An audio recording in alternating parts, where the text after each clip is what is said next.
ব্রাহ্মণবাড়িয়ার সোহেলপুরে বিএনপি নেতা ও আওয়ামী লীগ নেতাকর্মীদের মধ্যে ব্যাপক সংঘর্ষের ঘটনা ঘটেছে। এ সময় ব্যাপক ভাঙচুর ও অগ্নিসংযোগের ঘটনাও ঘটে। আমার আসামিদের বিরুদ্ধে যে জিনিসটা সবচেয়ে বেশি বড় এলিগেশন, সেটা হলো আমি নির্দেশদাতা।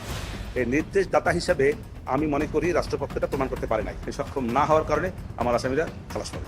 নাহিদ ইসলাম 4 তারিখে কিভাবে বুঝলো যে 5 তারিখে এই সরকারের পতন হবে? সেই কারণে সে 4 তারিখে সে ডক্টর ইউনূস স্যারের সঙ্গে কথা বলেছে। এই জামাত পক্ষের আইনজীবী আন্তর্জাতিক অপরাধ ট্রাইব্যুনালের মধ্যেই চিল্লে গতকালকেও বলেছে, এর আগেও অনেকবার বলেছে যে শেখ হাসিনা নির্দোষ। শেখ হাসিনার যে হত্যা করার নির্দেশ দিয়েছে তার পক্ষে কোনো প্রমাণ মেলেনি। যে সকল যুক্তি উপস্থাপন করা হচ্ছে আন্তর্জাতিক ট্রাইব্যুনালের মধ্যে, সকল কিছু ভিত্তিহীন। আমেরিকার পক্ষ থেকে বাংলাদেশকে স্বাভাবিক করার জন্য সিদ্ধান্ত নেওয়ার গ্রিন সিগন্যাল ভারতকে দেওয়া হয়েছে। নির্বাচনে দিনক্ষণ ঘোষিত হলেই শেখ হাসিনা দেশে ফিরবেন। তার এই ফেরা কিভাবে হবে সেই কৌশল নিয়ে ওয়াকারুজ্জামানের সঙ্গে ভারতীয় সেনা প্রতিনিধি দলের রুদ্ধদ্বার বৈঠক হয়েছে। যে জিনিসটা সবচেয়ে বেশি বড় এলিগেশন, সেটা হলো আমি নির্দেশদাতা। এই নির্দেশদাতা হিসাবে আমি মনে করি রাষ্ট্রপক্ষটা প্রমাণ করতে পারে নাই। কেন পারে নাই তার পিছনে আমার বক্তব্য হলো এই যে অডিও এবং ভিডিও রেকর্ড দ্বারা তারা বলতে চাচ্ছে যে আমি নির্দেশদাতা। সেই অডিও এবং ভিডিও রেকর্ডগুলিকে শুধু একজন দ্বারা ওনারা পরীক্ষা করেছেন, রাসায়নিক পরীক্ষা। এই ফরেনসিক পরীক্ষাটা যদি আরেকটা প্রতিষ্ঠান দিয়ে ক্রস ম্যাচিং করা হইতো তাহলে আমি এখানে বিশ্বাস মনে করতাম। যেহেতু এই অন্য কোনো প্রতিষ্ঠান দ্বারা এটাকে ক্রস ম্যাচিং করা হয় নাই, শুধু একজনের দ্বারা সেটাকে, এবং তারা কে? প্রত্যেকেই রাষ্ট্রের, প্রসিকিউশন রাষ্ট্র, যারা এই পরীক্ষা করছে তারাও রাষ্ট্র, এবং তার রাষ্ট্রের সবাই একই সংমিশ্রণ রাষ্ট্রের আরেকটি প্রতিষ্ঠান। অতএব রাষ্ট্রের সঙ্গে রাষ্ট্রের যে প্রতিষ্ঠানের একটি যা চাইবে সেটাই দিবে, এটাই স্বাভাবিক কথা। অতএব যে সমস্ত সাক্ষীরা সে ফরেন্সিক রিপোর্ট দাখিল করেছে সেই ফরেন্সিক রিপোর্টগুলি অগ্রাহ্য হইবে বলে আমি মনে করি। এছাড়া রাজাকারের নাতিপতি উস্কানি, এই উস্কানির জায়গায় আমার বক্তব্য ছিল এরকমের যে ছাত্রছাত্রীরা এই বক্তব্যটাকে ভুলভাবে নিয়েছে। উনি ছাত্রছাত্রীদেরকে রাজাকার নাতিপতি বলেন নাই, কারণ বর্তমানে যারা সমস্ত ছেলেরা আন্দোলন করেছে তাদের জন্ম অনেক স্বাধীনতা যুদ্ধের অনেক পরে। আর তাদের পিতামাতাকে তারা রাজাকার ছিল কিনা, তার দাদা নানা রাজাকার ছিল কিনা, এইসব প্রশ্ন আমি করেছি। সবাই বলেছে যে আমরা কেউ রাজাকারের নাতিপতিও না এবং রাজাকারের সন্তানও না। সেক্ষেত্রে এই যে বক্তব্যটার ভিতরে একটা ভুল ছিল, এবং তাদেরকে বাচ্চা কোমলমতি ছেলেমেয়েদেরকে ভুল বোঝানো হয়েছে কোনো একটি পক্ষ দ্বারা।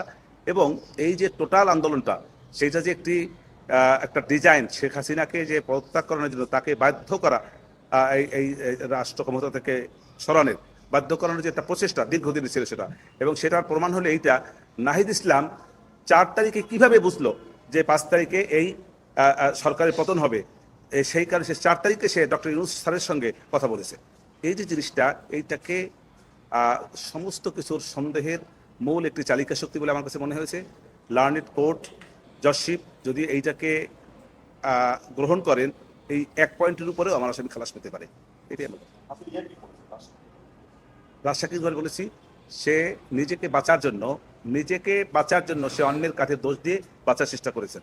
অতএব এই যে অন্যকে দোষ দিয়া নিজে বাঁচার যে প্রচেষ্টাটা, এটাকে গ্রহণ করবেন না বলে এটাই আমি মনে করছি। উনি দোষী। বললাম একটু প্রেয়ারে বলছি আমার আসামিরা বিরুদ্ধে সন্দেহাতীতভাবে রাষ্ট্রপক্ষ এই মামলা প্রমাণ করতে সক্ষম হয় নাই। এই সক্ষম না হওয়ার কারণে আমার আসামিরা খালাস পাবে। ব্রাহ্মণবাড়িয়ার সোহেলপুরে কথা কাটাকাটির জেরে থাপ্পড়ের ঘটনাকে কেন্দ্র করে বিএনপি নেতা ও আওয়ামী লীগ নেতাকর্মীদের মধ্যে ব্যাপক সংঘর্ষের ঘটনা ঘটেছে। এ সময় ব্যাপক ভাঙচুর ও অগ্নিসংযোগের ঘটনাও ঘটে। বুধবার রাতে কুমিল্লা সিলেট মহাসড়কে দীর্ঘ 10 কিলোমিটার যানজটের সৃষ্টি হয়। সংঘর্ষের ফলে দীর্ঘ 5 ঘণ্টা যান চলাচল বন্ধ হয়ে পড়ে। স্থানীয় সূত্রে জানা যায়, 3 দিন আগে কথা কাটাকাটির এক পর্যায়ে সোহেলপুর ইউনিয়নের ছাত্রলীগ নেতা সাদ্দাম বিএনপি নেতা আক্তার হোসেনকে চর মারেন। এই ঘটনাকে কেন্দ্র করে এলাকায় উত্তেজনা ছড়িয়ে পড়ে। পরবর্তীতে বুধবার সন্ধ্যায় স্থানীয়ভাবে এক সালিশি বৈঠকের আয়োজন করা হয়। বৈঠকের এক পর্যায়ে উভয় পক্ষের মধ্যে আবারও তর্ক বিতর্ক ও ধাক্কাধাক্কি শুরু হলে পরিস্থিতি নিয়ন্ত্রণের বাইরে চলে যায়। পরে সোহেলপুর ইউনিয়নের ছাত্রলীগের সহ সভাপতি সাদ্দাম, আওয়ামী লীগ নেতা হাসান সারোয়ার সহ দলীয় কর্মীরা অপর পক্ষের সঙ্গে সংঘর্ষে জড়িয়ে পড়েন। অপরদিকে বিএনপি নেতা আক্তার হোসেন, ইউনিয়ন ছাত্রদল সভাপতি রাহিম মাহিন সহ তাদের সমর্থকরাও পাল্টা প্রতিরোধ গড়ে তোলেন। উভয় পক্ষ লাঠি, সোঁটা ও দেশীয় অস্ত্র নিয়ে সংঘর্ষে লিপ্ত হয়। ছাত্রদলের যুগ্ম সাধারণ সম্পাদক ব্রাহ্মণবাড়িয়া জেলা শাখার আমার ছাত্রলীগের ফলাফানে আমার মারধর করছে। বিপি হাসান চালুরকে আমি সৈরাস্তার বলছি। ছাত্রলীগের সাদ্দাম, সেলিম মোল্লাহ ছাত্রলীগের অর্থ সম্পাদক, ছাত্রলীগের 3টা মারার মামলা সাদ্দাম, পুলিশে ধরে না, সেলিম মোল্লার ধরে না, মারার মামলা আমি শফিক, শফিক যুবনে স্বেচ্ছাসেবক লীগের শফিক এরা আমার কি করতে দেন আমার একলা ভাই আমার একলা ভাই দেখতে করছেন। প্রায় 5 ঘন্টা ব্যাপী এই সংঘর্ষে অন্তত 30 জন আহত হয়েছেন বলে প্রাথমিকভাবে জানা গেছে। সংঘর্ষ চলাকালে মহাসড়কে যান চলাচল বন্ধ হয়ে যায় এবং আশপাশের এলাকায় আতঙ্ক ছড়িয়ে পড়ে। সংঘর্ষের খবর পেয়ে পুলিশ ঘটনাস্থলে পৌঁছে পরিস্থিতি নিয়ন্ত্রণে আনার চেষ্টা করে। পরবর্তীতে পরিস্থিতি ভয়াবহ আকার ধারণ করায় সেনাবাহিনীও উপস্থিত হয়ে যৌথভাবে পরিস্থিতি সামাল দেয়। পরে সংঘর্ষের এলাকায় অতিরিক্ত পুলিশ মোতায়েন করা হয়। ব্রাহ্মণবাড়িয়া সদর মডেল থানার অফিসার ইনচার্জ মোহাম্মদ আজহারুল ইসলাম বলেন, পরিস্থিতি বর্তমানে শান্ত রয়েছে। ঘটনাস্থলে উভয় পক্ষকে শান্ত থাকার আহ্বান করেছি। বিষয়টি আইনিভাবে খতিয়ে দেখা হচ্ছে এবং যারা অপরাধী তাদের আইনের আওতায় আনা হবে। সেই সাথে তিনি আরও জানান, বিষয়টি ঊর্ধ্বতন কর্তৃপক্ষ অবগত আছেন। স্থানীয় বাসিন্দারা জানান, রাজনৈতিক আধিপত্য বিস্তারকে কেন্দ্র করেই এই সংঘর্ষের সূত্রপাত হয়েছে।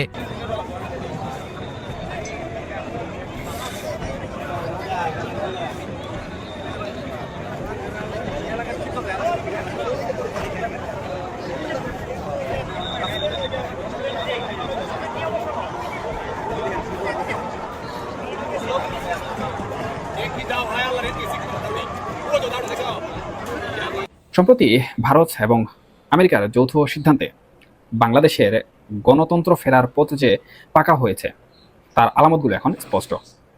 আমেরিকার পক্ষ থেকে বাংলাদেশকে স্বাভাবিক করার জন্য সিদ্ধান্ত নেয়ার গ্রিন সিগন্যাল ভারতকে দেওয়া হয়েছে, যা একটি বিশাল কূটনৈতিক পরিবর্তন। এই পরিবর্তনের পরই ভারতের পররাষ্ট্রমন্ত্রী এবং আমেরিকার secretary of state Marco Rubio এর মধ্যে সরাসরি টেলিফোনে আলাপ হয়েছে বলে জানা গেছে। এই আলোচনার প্রেক্ষাপট তৈরি হয়েছিল যখন অক্টোবরের মাঝামাঝি ভারতের মিলিটারি ইন্টেলিজেন্সের 4 জন অফিসার বাংলাদেশে সফর করেন। লক্ষণীয় বিষয় হলো, এই সফর কিন্তু ইউনূস সাহেবের ইচ্ছায় হয়নি, বরং আমেরিকার চাপ এবং আমাদের সেনাপ্রধান জেনারেল ওয়াকারুজ্জামানের মধ্যস্থতায় তিনি মেনে নিতে বাধ্য হয়েছিলেন।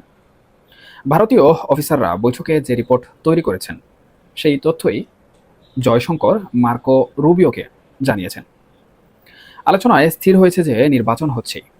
এর অর্থ হলো অন্তর্বর্তীকালীন সরকারের সময়সীমা শেষ হওয়ার আগেই একটি গ্রহণযোগ্য নির্বাচনের পথে হাঁটতে হবে ডক্টর মোহাম্মদ ইউনূসকে। অন্যদিকে এটা নিশ্চিত করা হয়েছে যে আওয়ামী লীগ নির্বাচনে অংশ নিতে পারবে।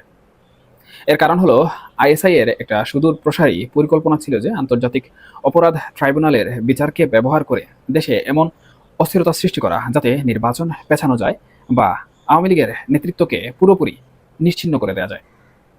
ভারত এবং জেনারেল ওয়াকারুজ্জামান সেই ষড়যন্ত্র রুখতে একটি কৌশলগত পরিকল্পনা চূড়ান্ত করেছেন। আরেকটি গুরুত্বপূর্ণ সিদ্ধান্ত হলো, নির্বাচনে দিনক্ষণ ঘোষিত হলেই শেখ হাসিনা দেশে ফিরবেন। এটাও স্থির করা হয়েছে। সবচেয়ে গুরুত্বপূর্ণ বিষয় হলো, তার এই ফেরা কীভাবে হবে সেই কৌশল নিয়ে ওয়াকারুজ্জামানের সঙ্গে ভারতীয় সেনা প্রতিনিধি দলের রুদ্ধদ্বার বৈঠকও হয়েছে। এর মানে তার প্রত্যাবর্তন কেবল রাজনৈতিক সিদ্ধান্ত নয়, বরং সামরিক কূটনৈতিক নিরাপত্তার একটি গুরুত্বপূর্ণ অংশ। আমেরিকা যে বর্তমান অন্তর্বর্তীকালীন সরকারের উপর মোটেও সন্তুষ্ট নয় তা মার্কো রুবিও এর মন্তব্যে স্পষ্ট। তিনি ইউনূস সাহেবকে হুঁশিয়ারি দেওয়ার কথাও বলেছেন, যাতে দেশের পরিস্থিতি আর খারাপ না হয়। এমনকি ভারতের রাষ্ট্রদূত সার্জিও গর এই বিষয়ে ইউনূসকে প্রয়োজনীয় নির্দেশনা দিয়ে যাবে। এর অর্থ ইউনূস সরকারের উপর আন্তর্জাতিক চাপ কেবল আনুষ্ঠানিক নয়, বরং সরাসরি নির্দেশনা আকারে আসছে। এই আন্তর্জাতিক চাপ এবং সিদ্ধান্তের ফলে দেশের অভ্যন্তরে ক্ষমতার ভারসাম্যে বড় পরিবর্তন এসেছে। এই পট পরিবর্তনে একটি গোষ্ঠী ব্যাপক ক্ষুব্ধ হয়েছে। তারা নাশকতার পরিকল্পনা করতে পারে এই ঝুঁকি মোকাবেলায় ওয়াকারুজ্জামান নিজে দায়িত্ব নিয়েছেন। তার এই বাস্তব প্রতিফলন আমরা দেখছি। তিনি লালমনিরহাট ও ঠাকুরগাঁওয়ে হঠাৎ সফর করেছেন এবং বিজিবিকেও চরম সতর্ক থাকার নির্দেশনা দিয়েছেন। সবচেয়ে তাৎপর্যপূর্ণ হলো, তিনি বিজিবিকে স্পষ্ট করে দিয়েছেন যে সেনাপ্রধানের কথা শুনতে তারা বাধ্য। এর অর্থ হলো, বেসামরিক সরকারের উপর সামরিক নেতৃত্বের নিয়ন্ত্রণ এখন আরও কঠোর হচ্ছে। আন্তর্জাতিক অপরাধ ট্রাইব্যুনালের দিকে তাকালে দেখা যায়, যাদের বিরুদ্ধে গ্রেফতারি পরোয়ানা জারি হয়েছিল সেই সেনা অফিসাররা সেনানিবাসে সাব জেলে অর্থাৎ সেনা হেফাজতেই রয়েছেন। পুলিশ হেফাজতে না থাকা এটাই প্রমাণ করে যে আইসিটির উপর বড় ধরনের চাপ এসেছে। যারাই এই বিচারিক পরিকল্পনা করার চেষ্টা করছেন তাদের উপর বাধা এসেছে, এটা তারই প্রমাণ। ফলে এই লড়াই মনে হয় না যে সহজে থামবে, কিন্তু আন্তর্জাতিক চাপ এবং সামরিক কৌশল এটাকে নিয়ন্ত্রণ করবে। মোট কথা, বাংলাদেশে নির্বাচন নিশ্চিত এবং সেটা দ্রুত হবে। শেখ হাসিনা ফিরছেন এবং আওয়ামী লীগকে নিয়েই এই নির্বাচন করতে হবে। এই সিদ্ধান্তগুলো ভারত এবং আমেরিকার যৌথ প্ল্যানে চূড়ান্ত হয়েছে। আর এই পুরো প্রক্রিয়ায় বড় দায়িত্ব দেওয়া হয়েছে সেনাপ্রধান ওয়াকারুজ্জামানের উপর। একদিকে বাংলাদেশের বর্তমান যে রাজনৈতিক পরিস্থিতি, সেই পরিস্থিতিতে আমরা ইতিমধ্যে দেখেছি যে অন্তর্বর্তীকালীন সরকারকে বিভিন্ন আন্তর্জাতিক মানবাধিকার সংস্থাগুলো আওয়ামী লীগের উপর থেকে নিষেধাজ্ঞা তুলে নেওয়ার জন্য বিভিন্নভাবে লিখিত খোলা চিঠি দিয়েছে। এগুলো সেই আন্তর্জাতিক চাপের একটি অংশ। এখন পর্যন্ত অন্তর্বর্তীকালীন সরকার কিন্তু এই চিঠির কোনো জবাব দেয়নি, অথবা অন্তর্বর্তীকালীন সরকারের যিনি প্রেস সচিবের দায়িত্বে রয়েছেন ওনার কাছ থেকেও কিন্তু কোনো জবাব আসেনি। সুতরাং ধরে নেওয়া হচ্ছে অন্তর্বর্তীকালীন সরকার তাদের যারা নীতি নির্ধারক রয়েছেন তাদের সাথে এই বিষয়টি নিয়ে ব্যাপক খোলামেলা আলোচনা করছে। ইতিমধ্যে আমরা গণমাধ্যমের বরাত দিয়ে জানতে পেরেছি যে বিভিন্ন রাজনৈতিক দলের নেতৃবৃন্দের সাথে কিন্তু প্রধান উপদেষ্টা ডক্টর ইউনূস সাহেব বৈঠক করছেন। সুতরাং এখান থেকেও কিন্তু ধারাবাহিকভাবে এই বিষয়টি স্পষ্টভাবে প্রতীয়মান হচ্ছে যে আন্তর্জাতিক যে চাপসমূহের কথা বলছি, এবং এই যে ভারতের এবং আমেরিকার যে যৌথ পরিকল্পনায় আওয়ামী লীগ ফেরা, শেখ হাসিনা দেশে ফেরা এবং আওয়ামী লীগের নির্বাচনে অংশগ্রহণের যে বিষয়গুলো নিয়ে কথাবার্তা হচ্ছে, সেগুলো কিন্তু বাস্তবসম্মতভাবে অন্তর্বর্তীকালীন সরকারকে চাপের মধ্যে ফেলে দিয়েছে। এবং আমেরিকা যে সকল পরিকল্পনা সমূহ করছে এবং ভারতকে তারা যেভাবে গ্রিন সিগন্যাল দিয়েছে, সেই গ্রিন সিগন্যালের কারণেই কিন্তু অন্তর্বর্তীকালীন সরকার এই বিষয়ে গুরুত্বপূর্ণ সিদ্ধান্ত নেওয়ার জন্য বর্তমান সময়ে বিভিন্ন ধরনের চিন্তা চেতনা করছেন এবং বিভিন্ন ধরনের আলাপ আলোচনা করছেন।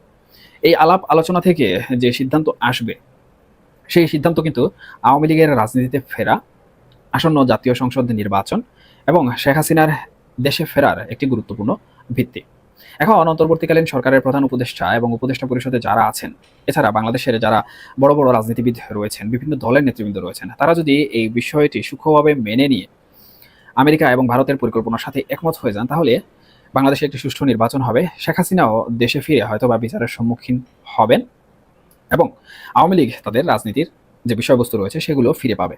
আর যদি এই বিষয়গুলো তারা না মানে, তাহলে হয়তোবা বাংলাদেশের বর্তমান যে অন্তর্বর্তীকালীন সরকার রয়েছে এবং বাংলাদেশের যারা রাজনীতিবিদ রয়েছেন তাদের রাজনীতির মধ্যে একটি বড় পরিবর্তন হয়তোবা